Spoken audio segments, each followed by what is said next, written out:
My name is Prof Kimani Njogu. I'm the director of Twaweza Communications. As an institution, we are extremely saddened by the passing on of the Right Honorable Raila Odinga.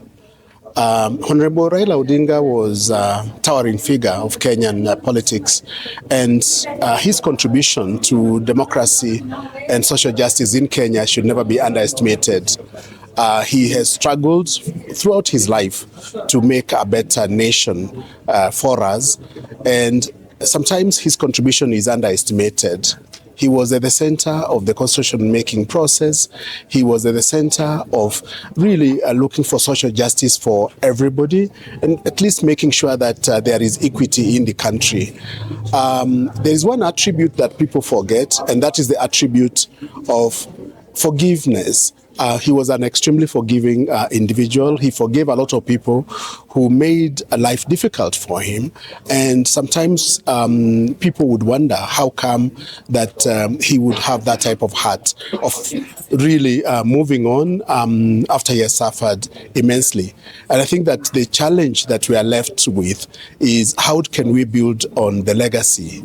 There is one key statement that he made throughout his life, and that is the importance of building nationhood, creating a Kenya in which every individual feels at home, and that our ethnic identity should not supersede our national identity. That statement is such an important statement for our nation. And I think that that's something that we should invest in, we should build on it, we should develop it, and we should be able to leave that as part of the legacy that Raila Odinga has left for us.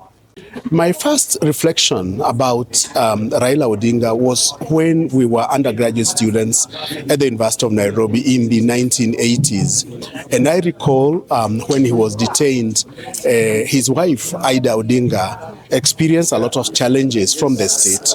And many students really came to support her and to really contribute on a regular basis to make life a little easier for her, because she was a high school teacher, and students felt empathetic to her situation. And I recall, students contributing on a regular basis to at least give her something at the end of the month so that she could have an easier life.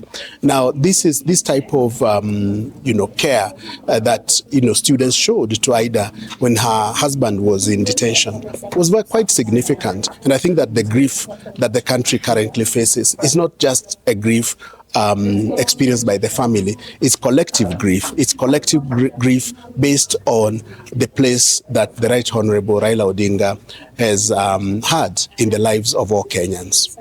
Kenyans should never forget Raila Odinga precisely because of his contribution to the democratization of our nation, to the constitution-making process in our country. They should not forget his contribution to the consciousness of nationhood as a distinctive feature of our identity, and that we do need to invest in this idea that nationhood is cultivated, we build on it, and that ethnic identity should not supersede our national identity. That is something that we should carry with us as part of the memory of the Right Honorable Raila Odinga.